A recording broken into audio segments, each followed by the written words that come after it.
So now it's my pleasure to introduce our distinguished speaker to culminate today's program.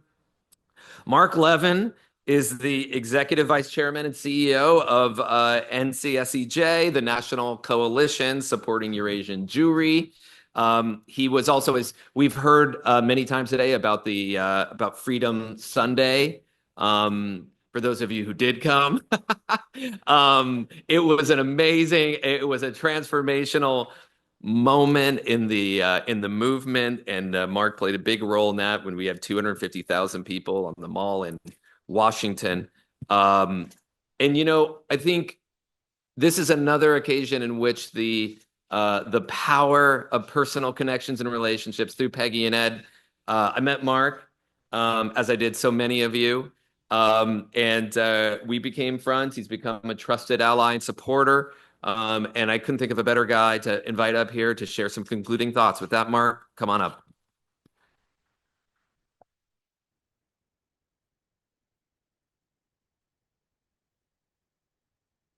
Occupational hazard.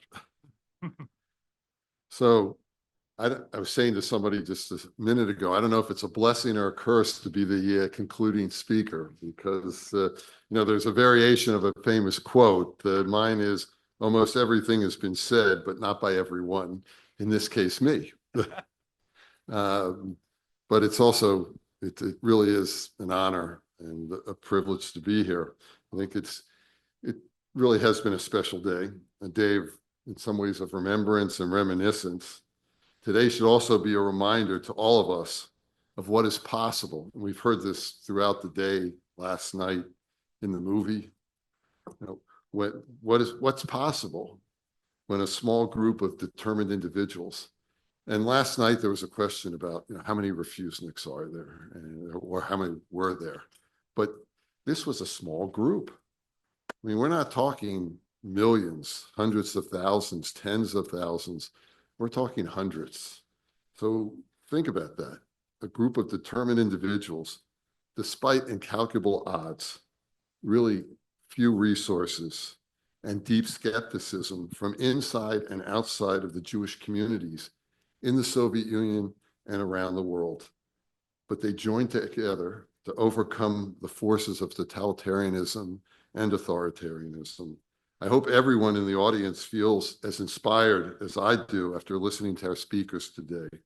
And I mean this in the most sincere form. I think we all should give them one more round of applause for the contributions to today's discussion.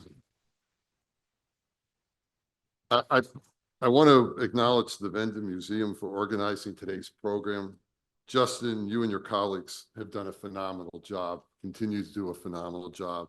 My first visit here was 3 years ago when the project was first announced. And I also want to acknowledge Peggy Robin and the entire Robin family for their support through the Peggy and Edward Robin Family Foundation for the Robin Center of Russian-Speaking Jewry.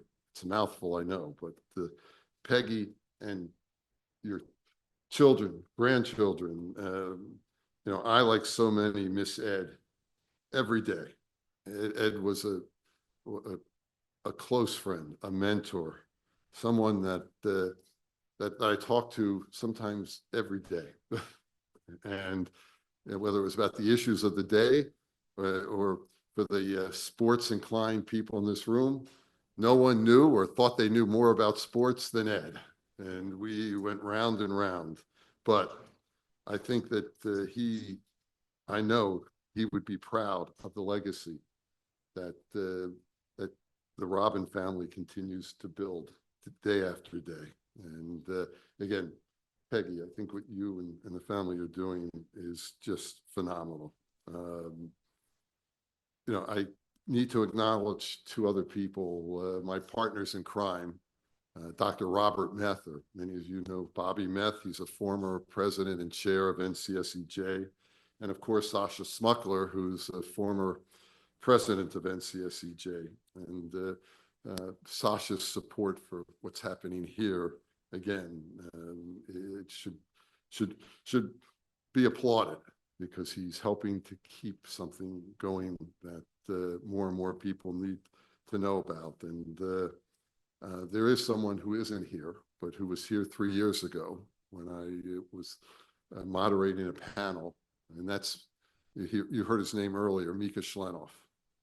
And Mika is one of the giants of not only the Soviet Jewry movement, but what happened after the breakup of the Soviet Union. And Mika is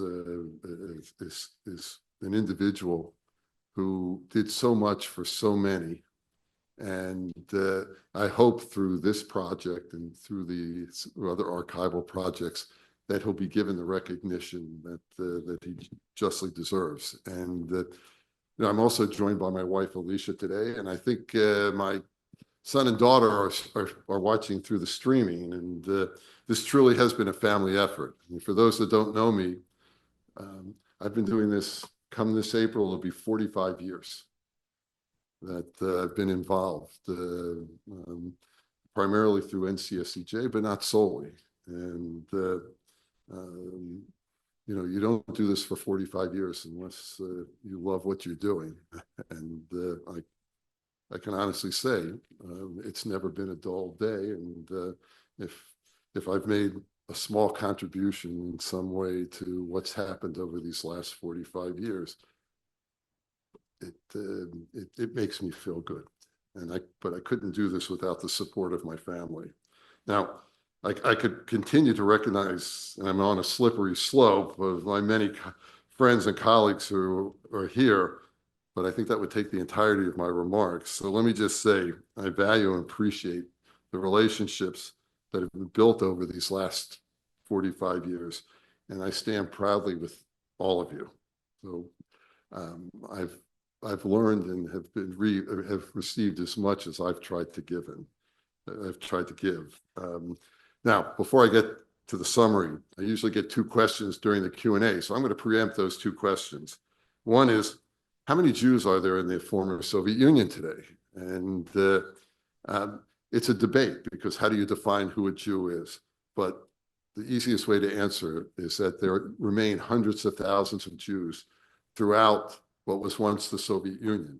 And what they are doing, or what many of them are doing, is also nothing short of remarkable, because over the last 3 decades, a Jewish renaissance has taken place in what we thought was a desert.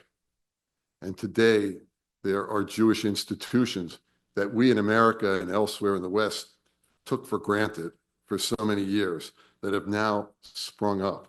And you're seeing the second generation worth of children who now don't have to ask, not always, but don't have to ask what it means to be Jewish. And I'll just give you a quick story. So many years ago, the ADL and NCSCJ prepared a white paper on anti-Semitism in Russia, and we were preparing it.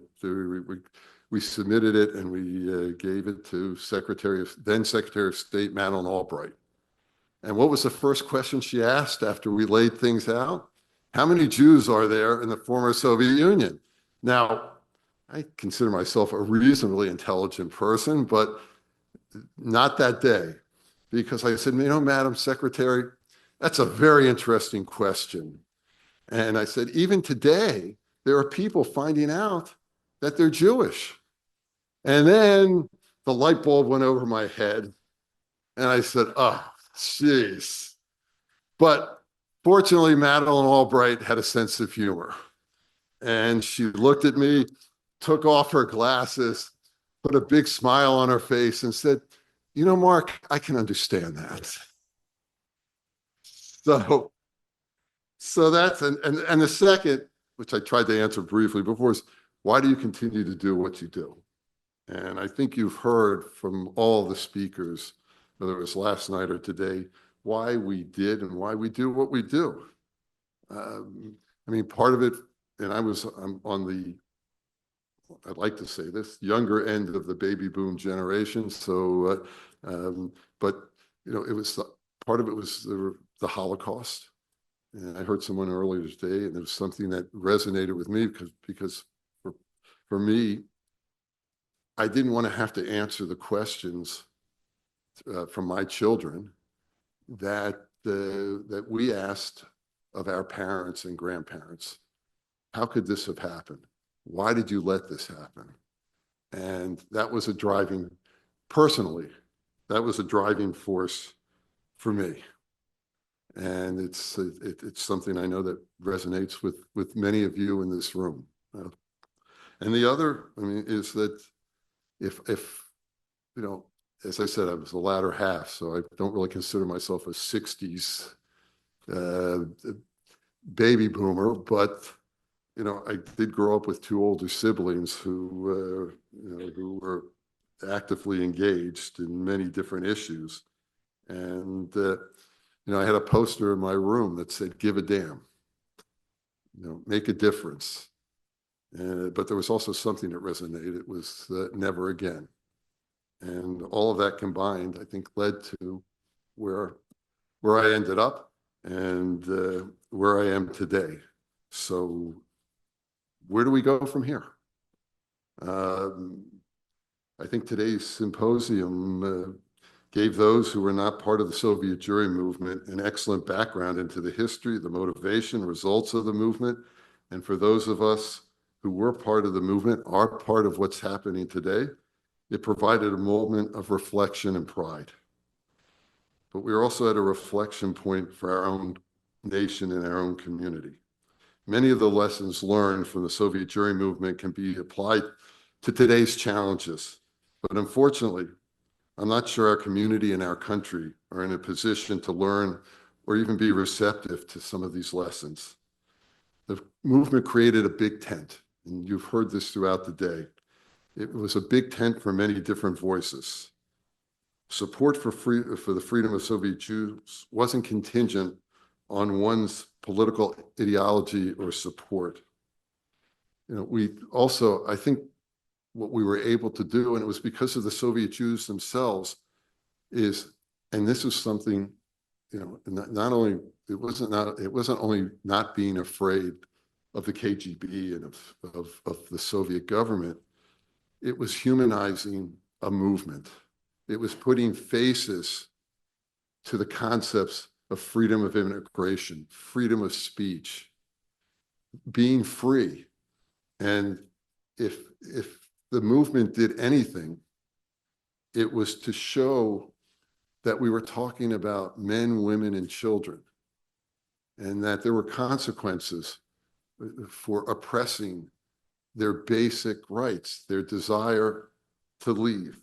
And we couldn't have done that in this country without the courage, and I'll get to this in just a second, but without the Soviet Jews themselves. And by humanizing this movement, we were immediately 2 steps ahead of anything that the Soviet government was going to do. And I want to highlight a few of the characteristics of what made this such a unique movement. And some of it you've heard, but I think it's worth reviewing and as we move forward. That conviction, not accepting their fate, knowing that they stood for something stronger than and more important than a corrupt totalitarian government. Resiliency. The Soviets thought they could wear down not only the activists inside the USSR, but their supporters around the world. I think we put that to rest today with all the stories from all of the different presenters. Bravery. Some of the bravest women and men I've ever met were part of the Soviet Jewry movement. Courage. The willingness to sacrifice everything, job, home, health, safety, for a concept, for a simple concept of wanting to be free, wanting to be able to move freely. Stubbornness, no need to discuss this any further. Commitment, intelligence, the intelligence to say, we're smart, we know it, and we will use our intelligence to outthink you, to outlast you, to be more determined than you. All of these characteristics or traits allowed the activists to challenge the prevailing authority. And all of these characteristics and traits are needed today. Two quick examples of what I'm talking about. I made my first trip in 1982. I'm not going to go into any great detail, but needless to say, I made it with 3 members of Congress. And in 1982, it was at the height of tensions between the US and the Soviet Union. They were the first members of Congress to visit the Soviet Union, I think, in 2 years. We were followed, harassed, all of that. At some point, we were called into the hotel manager's office, and he's sweating. Now, for anybody who's traveled to the former Soviet Union in the winter, you know the heat is cranked up, and everybody sweats. But he was sweating for a reason, because there were curtains behind him, and there were 2 sets of feet sticking out. And the message, he goes, "I have a message for you." Now, one of the members of Congress was pardon my language, was a bit of a smartass. And he kept saying, "Well, who's the message from? What are you telling us?" And this guy was saying, "You know who it's from. You know it." And he goes, "The message is stop doing what you're doing." And the 3 members of Congress looked at it, and we saw the feet. I mean, it wasn't. So afterwards, we went and you heard the story about the payphones. We went to a payphone. We called up one of the Refuseniks leaders, and we told them what happened. And we said, "Should we come and visit you?" And there was a pause. And then the response was short and succinct. "If you don't come and see us, they've won. What do you have to lose by coming to see us? We're the ones who may have something to lose. All you have, the worst that's going to happen to you is you're going to be thrown out." I think that's a good example of the strength, the resiliency, the commitment. And the other, and you heard a little bit about it, was the passage of the Jackson-Vanik Amendment. Jackson-Vanik is not ancient history. It's a living, breathing example of what Congress can do to challenge presidential authority, to challenge the executive branch when they don't want to do something and others know that they need to do something. And that's something that I'm very concerned about today. Another lesson from the movement was our ability to build coalitions, something that has become very important today in fighting the scourge of anti-Semitism and building support for Israel, particularly after the horrors of October 7th. Why were and are coalitions important? How many Jews are in the world today? Anybody? Exactly. No. I was going to say almost 16 million. And maybe in the United States, there's 7.5 million Jews. Maybe. As a people, we punch way above our weight. But if we had to rely only on ourselves, millions of Jews would not have gained their freedom, and we would be living in a much different world today. Our movement developed every imaginable coalition possible. You heard some of it: legal, medical, the arts, sciences, cultural, educational, sports, religious, diplomatic. You can go on and on and on. This is a lesson not to be forgotten today. We continue to need coalition partners as we address the challenges that are confronting our community, confronting our young people, confronting our country. Since we're at a museum that focuses on the history of the Cold War, let me just talk about the Cold War, the impact of the Cold War on the movement. I always knew organizationally we were doing something right if we were being criticized by both the left and the right. Liberals thought we were Cold War warriors, and conservatives thought we were bleeding hearts, depending on the issue at hand. 2 quick examples. There was an attempt to change the language of the Jackson-Vanik Amendment, and it was done by a very hard-line conservative Republican who never voted for foreign aid, was not considered a friend of the Jews, and actually had no history of being involved in support of the Soviet Jewry movement.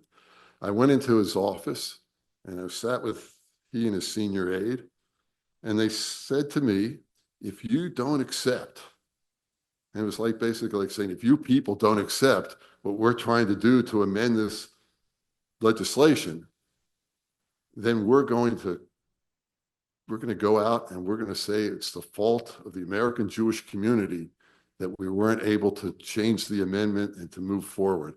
The details aren't that important other than to mention that it would have been much easier to, in their view, it would have been much easier to grant most favored nation or permanent normal trade relations.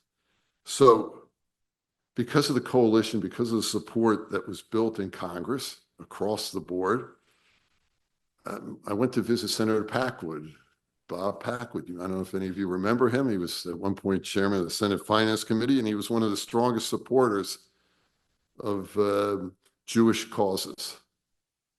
And I sat and spoke with him about what had happened and with his chief of staff. And they said, don't worry about it.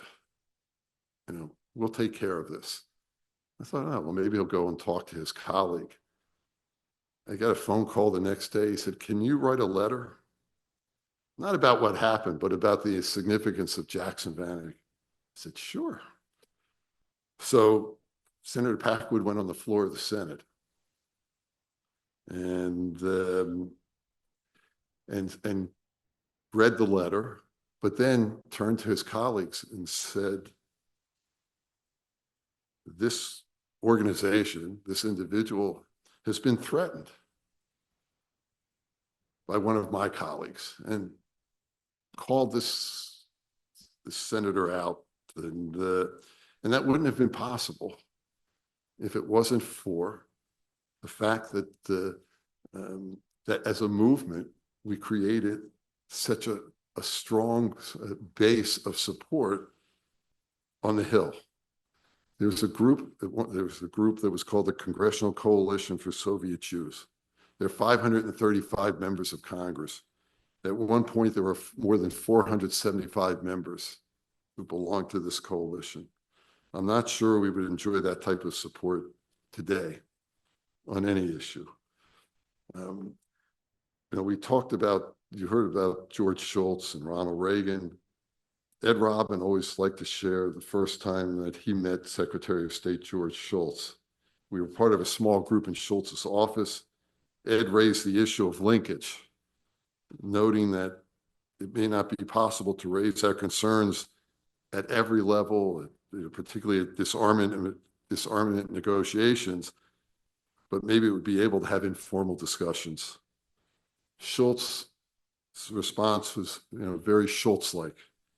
He said it was the administration's intentions to raise human rights and the plight of Soviet Jews at every encounter with the Soviets.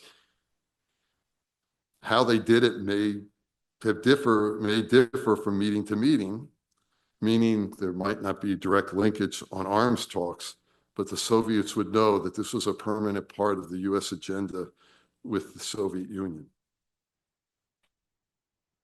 That says a lot about George Shultz, says a lot about the administration, but it also says a lot about our movement, that we were able to galvanize the type of support that culminated with Soviet Jewry, human rights being one of the 4 pillars of every meeting that took place between the Soviets and the Americans. As a nation, we stand for principles, beliefs, the rule of law, democracy, and free and open societies. Our country's not perfect, but there's a huge difference living in an open and free environment versus living in an authoritarian or totalitarian one. The United States became who we are, not being a transactional country, but by being a beacon of freedom for oppressed peoples from around the world. Our movement is not about ancient history. It's a model for others to follow, even in today's world. Are you familiar with the Falun Gong?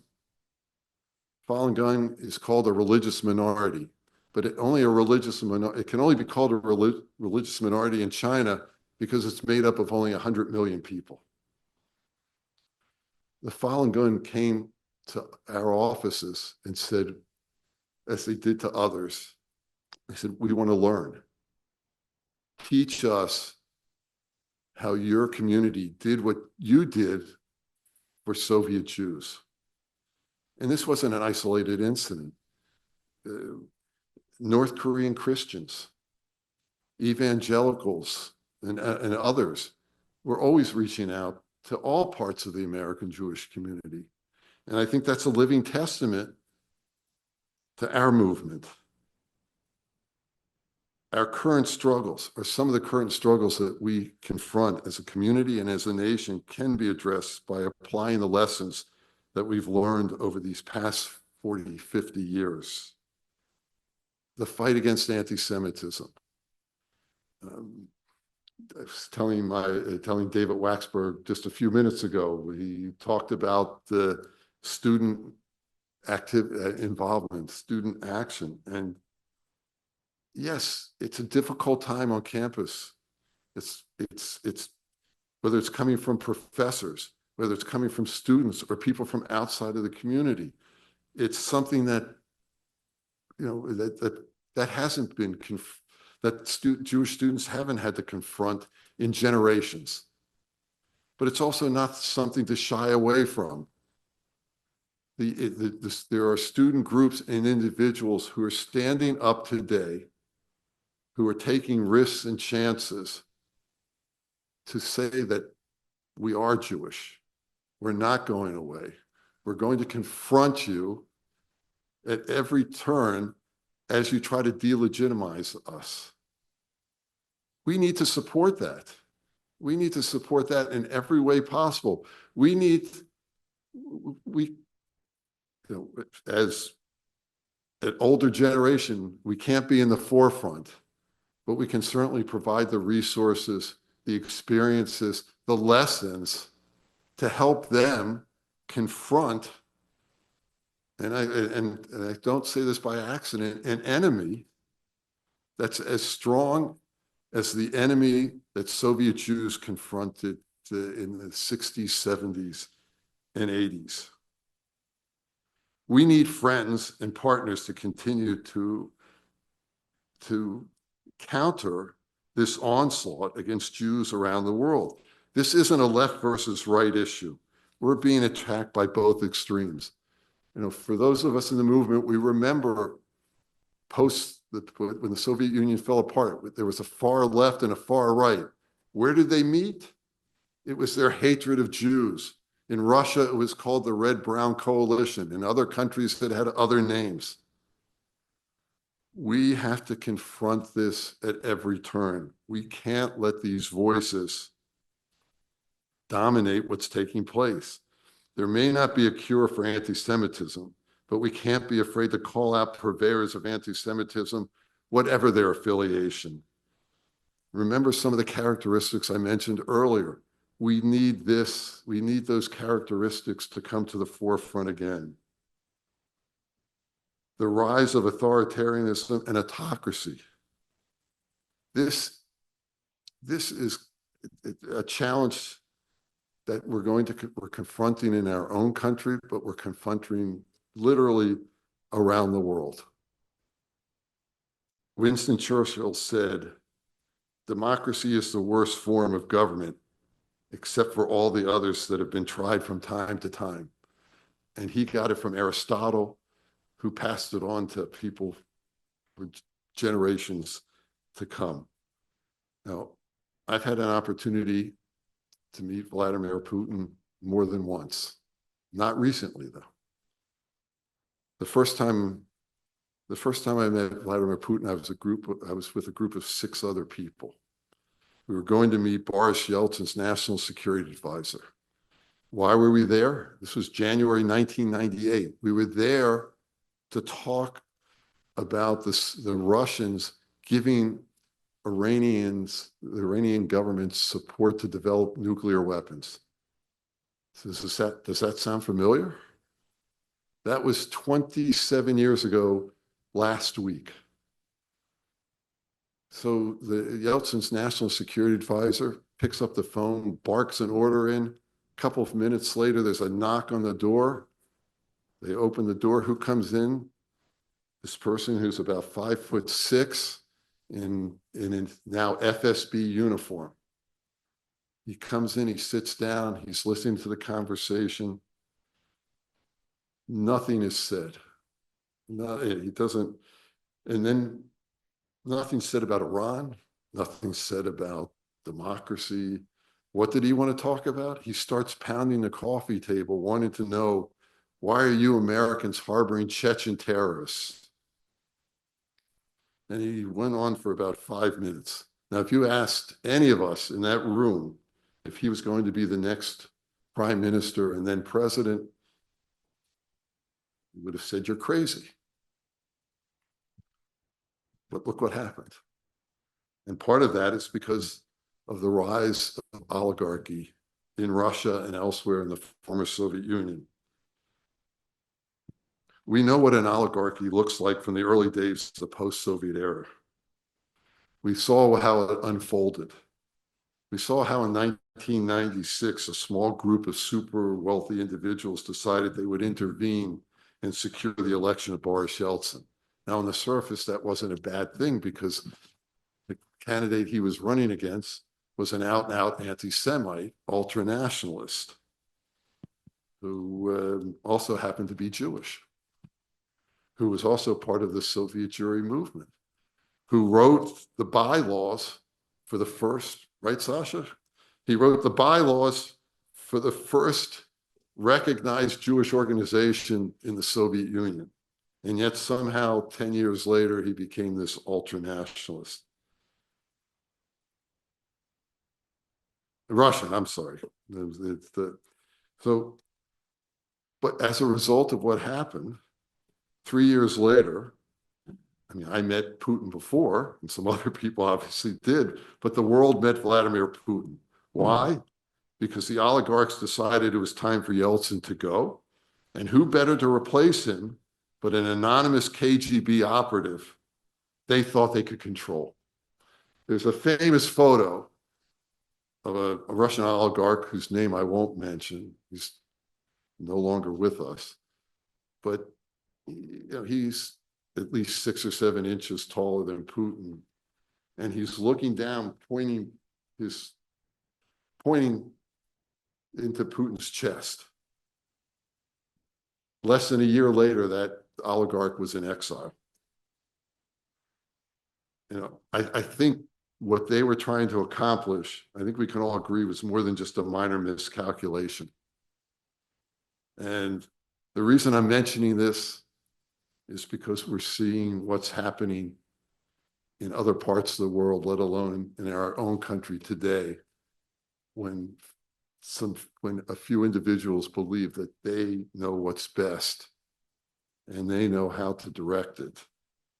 I hope I'm wrong, and I hope that we have the fortitude to challenge some of what may be coming ahead. But this goes right into the rise of disinformation and misinformation. Someone mentioned the internet, social media. There are 4 countries that are in the forefront of misinformation and disinformation: Russia, China, Iran, North Korea. These are the leading quartet disrupting social norms. Russia is the lead soloist, but the other 3 are more than a supporting chorus. They've used social media masterfully to play both sides of the political spectrum in the West against one another. And it's to disrupt, it's to cause dissension, it's to unravel, the post-World War II norms that have existed for the past 80 years. But it also goes beyond that. It's part of an attempt to isolate Israel. And you don't have to be an expert on social media to see the level of disinformation and misinformation that's being used to isolate Israel, to target Jews coming from both sides. And those strings are being pulled primarily from Russia. As a community, as a nation, we can only overcome these assaults on the very existence of the Jewish people, the state of Israel, the future of our own democracy, by not being intimidated, by standing strong, defending and defining what it means to live in a free society today. If we as Americans fail in protecting and yes, promoting democratic ideals and values, there's little hope for much of the rest of the world. And everything that we've accomplished as a movement stands in danger. As Jews, we know what is behind slogans such as America First, Take America Back. We know what these mean for our own history, and we know it's not good for us as Jews or Americans. My father celebrated his 102nd birthday 2 months ago. What does he talk about today, among other things? He reminds me that he was alive living in Washington, D.C. when the Ku Klux Klan was marching down Pennsylvania Avenue. He was alive when the German Bund was attempting to dismiss everything that was happening in Germany before World War II started.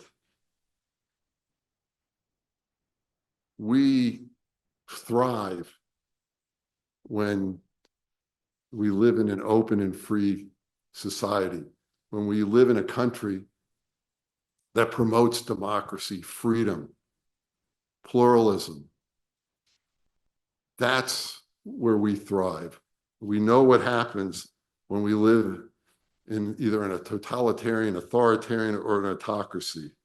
What am I most concerned about today is, do we have the capacity, the willingness, the inner strength, the fortitude to defend democracy as strongly and passionately as Soviet Jews and all of us did to gain their freedom? That's the question for all of us on where we go from here. Thank you. Okay. Thank you, Mark. Stay up there for just a minute, because what we're going to do, we're going to do a lightning round of questions. If you have any, and since I'm going to do a debrief with Mark after this to compare notes, where do we go from here?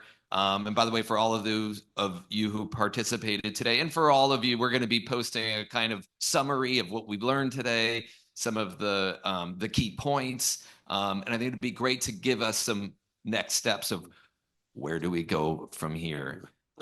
Any quick questions before I open it up? Yes, over here. Hi, thank you. My dad was old enough to be in World War II, and I'm very proud to say that he was a Nazi hunter. He went after them, and so I was raised in all those stories. I was also raised afterwards, however, about the Cold War, that he said, Rachel, always remember they didn't have the word communism, it was godless communism. And he said, and Christians have always hated Jewish people because Jewish people supposedly killed Jesus. And what they want is for everyone to go to Israel, for Armageddon to happen, and for everyone to blow, and then everyone converts to Christianity. I fear for Jewish people overemphasizing Israel. I am of the left in the United States, and I would say you are safe with us. You just described right-wing people in office now and coming over the decades. We now have like fanatical Christians in Washington, D.C. And I feel like some people like align with them. I'm thinking of Kufi, Christians United for Israel. I see it as a big trick for Jewish people, and I'm afraid for Jewish people, and I'm afraid for all of us, and I'm against genocide, and Jews are against genocide of all forms. Well, look, but look, I mean, one of the things I tried to point out is that our movement it was a big tent. And there should be room for many different voices and positions. I tried to say, for us, it wasn't left or right. Today, we're being confronted by the far left and the far right. This is where we're unfortunately an equal opportunity target. Now, sometimes it sways in one direction more than the other. On campuses, it's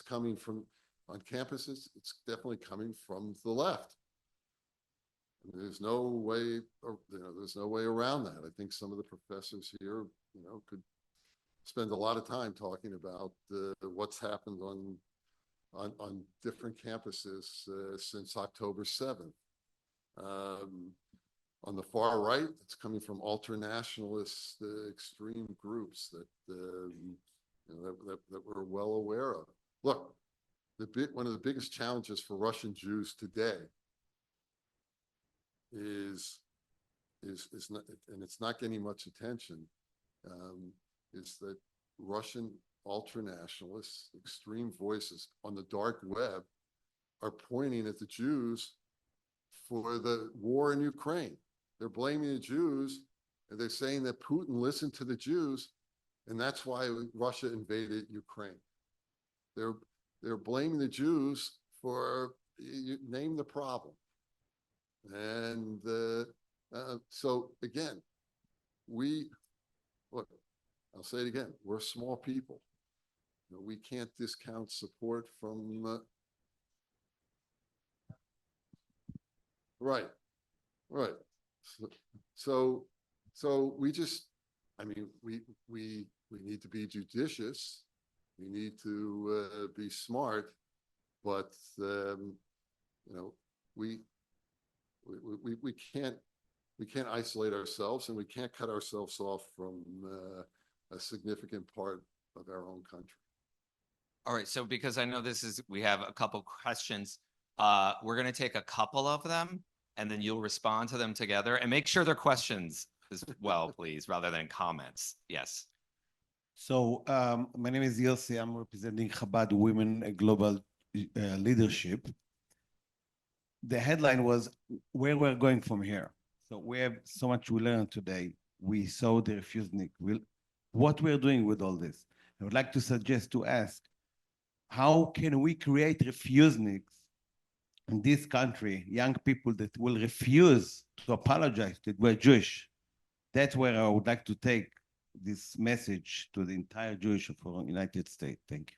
And then there was one other one over here. Right here. You.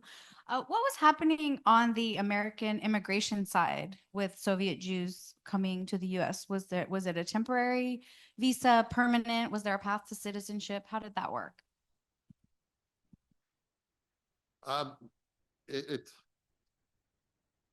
That's thanks, Laura. Thanks. No, look, when the gates opened, there were many Jews who wanted to come to the United States, and I'm not going to. You're right. It is another movie because the process to how Soviet Jews applied, where they had to apply, how they had to get out. They were coming to the United States, they would have to go through Vienna, then to Italy, then to the United States. I'm happy to talk to you about this afterwards. And it shouldn't come as a surprise that this, what should have been an easy issue was never an easy issue for the American Jewish community. There was a huge debate on where Soviet Jews should go. And there were some people who believed that if they were getting out on an Israeli visa, they should go to Israel. Others believed that it didn't matter how they got out; they should be able to go where they want to go. Speaking 95 or more percent of Soviet Jews that came to the United States came on the basis of the yes, that was the way to get out. But and look, my own view was and has always been that what did we learn from what happened? Now, this was going on in the 70s, 80s, and even into the early 90s. But what did we learn at that time, 50 or 60 years ago? The most important thing was to be able to get those Jews out who wanted to get out. And in the end, 20 to 25% of Israel's population today can be traced to people coming from the former Soviet Union. So a large number of people left the former Soviet Union and ended up in Israel, and significant numbers of Jews also ended up in the United States, Germany, Australia, Canada, and on and on and on.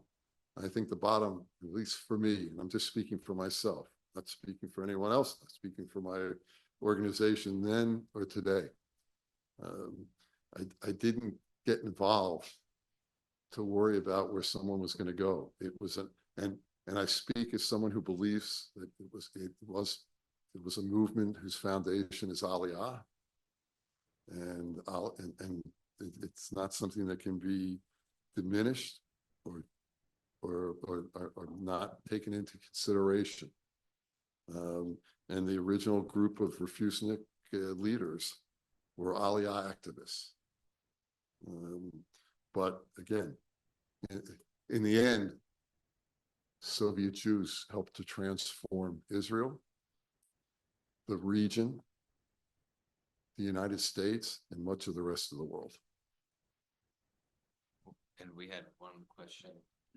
So yes. building on the previous, Yeah, the his first question. question, what could, and this may be a question for you, Justin, for funders like Shana, or for archivists like Nadia, what can be done to preserve the scholarly independence and access to the archives themselves? Because what we see in places like Slovakia, Poland, Hungary, Russia, there's a politicization of the archive and of history itself. So what could be done moving forward to preserve the integrity of history making itself? Justin, before you get to that, Yeah. let me take 30 seconds. You got it. You've raised a very important issue, but it's not just in terms of protecting the archives. One of the issues that we've continued to address with governments in Eastern Europe and the former Soviet Union is the historical narrative. They're not allowing for the whitewashing of history, particularly what took place during the Holocaust in these countries, and even, in terms of, depending on where they were during the Soviet era. I'll give you, in terms of in Ukraine and Poland in particular, there are individuals, organizations that have been recognized who have blood on their hands. It's as simple as that. Right after the Russian invasion of Ukraine, I was meeting with the Polish ambassador in Washington. I was meeting with senior Ukrainian officials.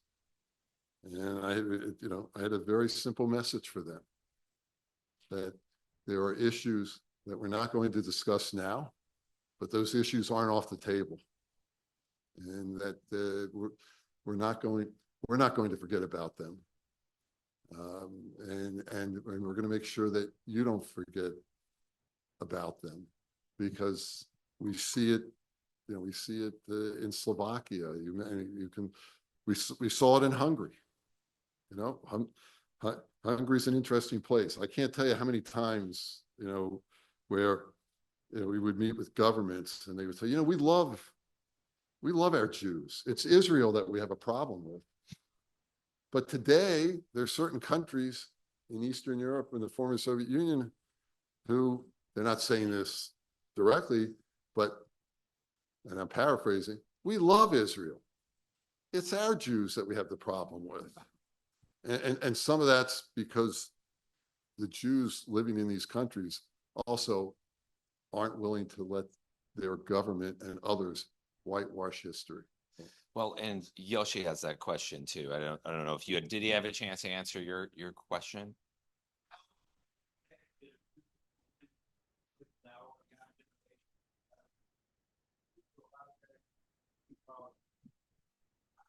I think that's what we've been talking about for the last day and a half. I think, look,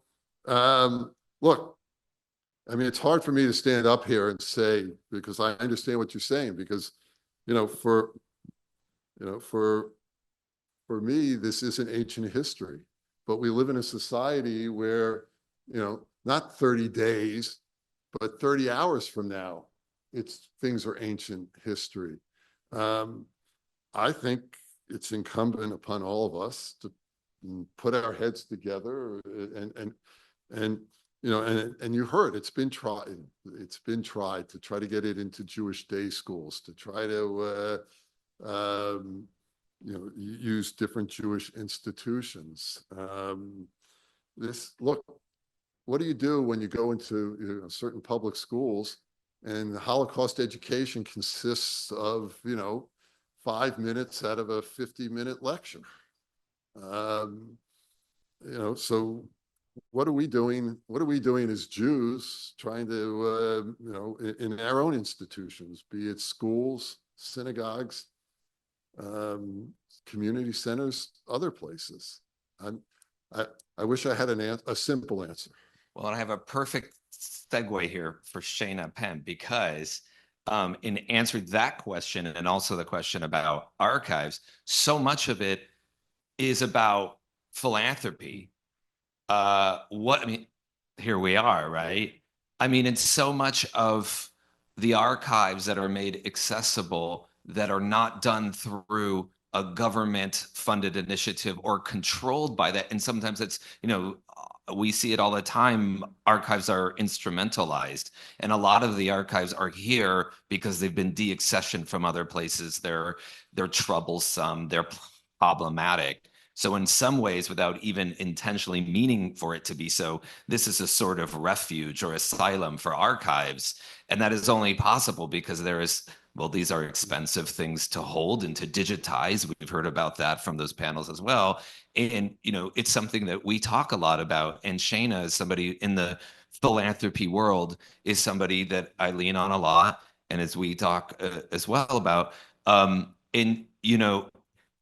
just before I'm going to give you the mic, but just to say that, only a very small fragment of history gets preserved. And that's what we historians write about. You can't write about something where evidence doesn't exist. So it becomes hugely impactful. It's exponentially because when you've preserved it now, you have people that can finally use those materials to create new histories.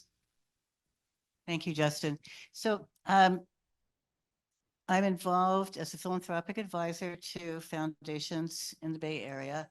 And we're asked this question about the young people a lot. And, my answer is listen to the young people, because there are a lot of absolutely fantastic organizers out there organizing other students on campuses and in their communities. So that's what we do. We listen to what the young people are doing and telling us and coming to us for support. In terms of archives, because the foundation I direct works in Poland and has been involved in advocating to protect and safeguard archives and Holocaust and Jewish studies researchers over the last 10 years or so. We advocate a lot at the government level, and we support archives, building and preserving archives, and we support the scholars in all kinds of ways. We support their scholarship. So, and then we watch how governments change. And right now there's a more open society in Poland, for example. So we're working with the Ministry of Culture and the different education ministry and so forth to make sure these archives are finding the necessary resources and government support and EU support. And then we're gearing up for what if the politics change again. And Shayna, her foundation and the founder of the foundation is one of the responsible parties for one of the best museums dealing with Jewish history in Eastern Europe, the Polish Museum in Warsaw. If you haven't been, or if you're going there, it's a must, because it talks about 1,000 years of Jewish history. in a country that's very important to Ashkenazi Jews. And one last point on the youngest member of our executive committee, while he was in college, he's still very young, started a group called Students Supporting Israel. And that the group, they've now created chapters across the country, and they've been front and center even before October 7th. But yes, well, Ilan Silinikov, yeah, but he was born here, his parents. But he, he's someone who 40, 50 years ago would have been on the front lines with all of us. And what he's done also is nothing short of miraculous in terms of confronting anti-Semites at the barricades. So it's happening. It may not be happening enough, but it is happening. I endorse, Shana and others who've said, listen to the students. And one more on that point, and I know we're going to get to one or two last questions. Marina Uborowski on the subject of philanthropy, something you and I have worked together on very closely through the years. And when the Robbins Center got underway, she was one of our earliest and strongest supporters. And she continues to be one of our advisors. And you know what? What I love about philanthropists who understand the power of archives, because it is rare, there's so much focus on the output, but it needs to be based on something and rooted on something, and that's on research and scholarship. It's a big question. I mean, I do think that there's this sense that topics like archives tend to be an afterthought, right? Because they tend to not be as sexy as some of the programmatic and outreach pieces, where I've often coached people to focus is on the intersection between archives and engaging, especially young people. I think especially the way the Wende does it, and there are other institutions who are in this category, the archives can be really engaging for young people. There's programs that Wende does that are hands-on, sort of sum is dot, and allowing the opportunity for young people to interact with this material in a way that is relevant and makes sense to them. So I think that's one part of the story. And in terms of your question, which I think is a really great one, right? How do we sort of replicate this going forward? And one of the things that I've been focusing on a lot is to think about the positives that we are seeing all across the board, because the more time we spend, and it's a deeply rooted tradition, right, to complain and sort of about all the trouble in the world. But the truth is, when we focus on the things and the people that aren't currently there, right, we really ignore all the activism and bravery and all the young Jews who are standing up all across this country and around the world. And talking about what isn't there tends to be a self-fulfilling prophecy. So I think if we stop awing about it and start focusing on the people who are doing amazing work and lifting up the people who are standing up and proudly saying that they're Jewish, and all the people who started wearing their stars and who wear the hostage necklaces, regardless of where they're going in their day-to-day life, we see that actually there's a lot more of that than we tend to fret about. Nadia, I think you had a question. Short comment. Mark, you started to talk about the Russian invasion, and I think that it's important to say that there is a new theory of anti-Semitism between Russia and Ukraine. You can check me on Telegram channels, but one of them is absolutely brilliant. I mean, the authors that wrote about it, I mean, I don't know how people even started to think about it. The theory stands that Jews in Russia and Ukraine want to establish the new country, which will be called New Khazaria.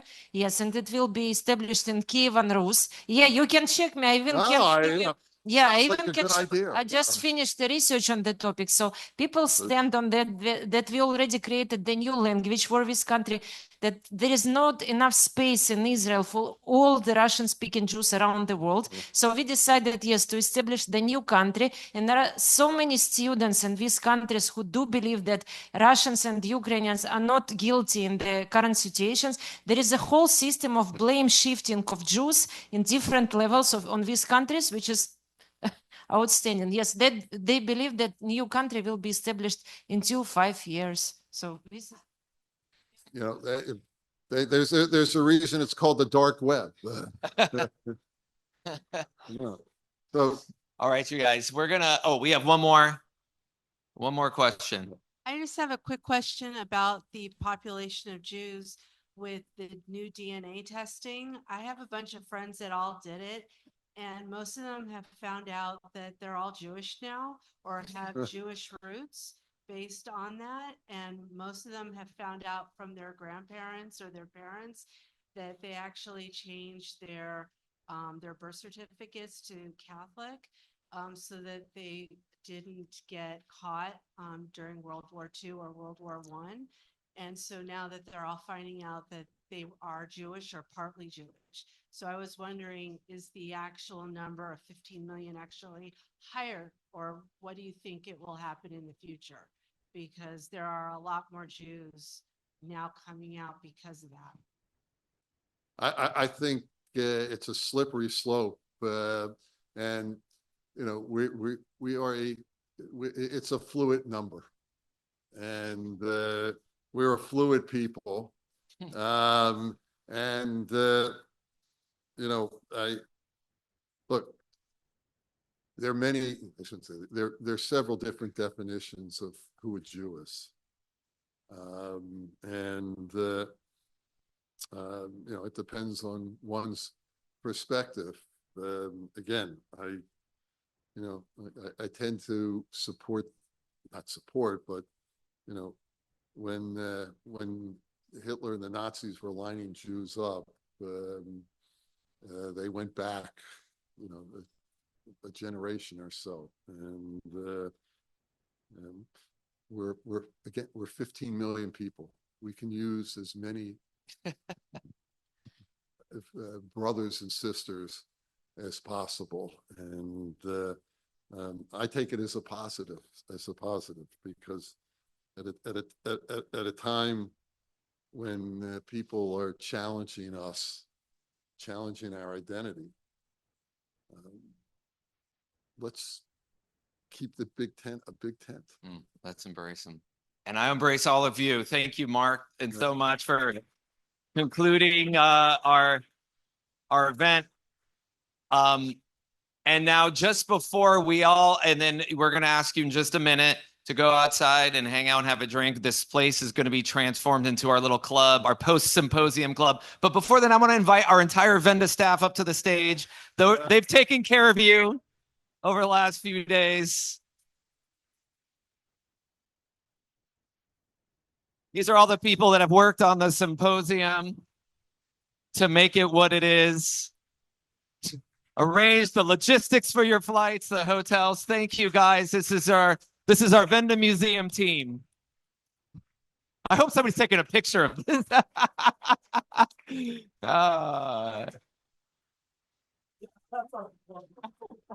And thank you, Kara, for being our MC throughout. And she's going to take it. And clearly everybody got the memo of what to wear. That's amazing. I appreciate it. And this is also, by the way, you know, we talk a lot about the future. This is also the future. Here we are, the Wende team. Well, thank you guys. Thanks again. And let's celebrate together.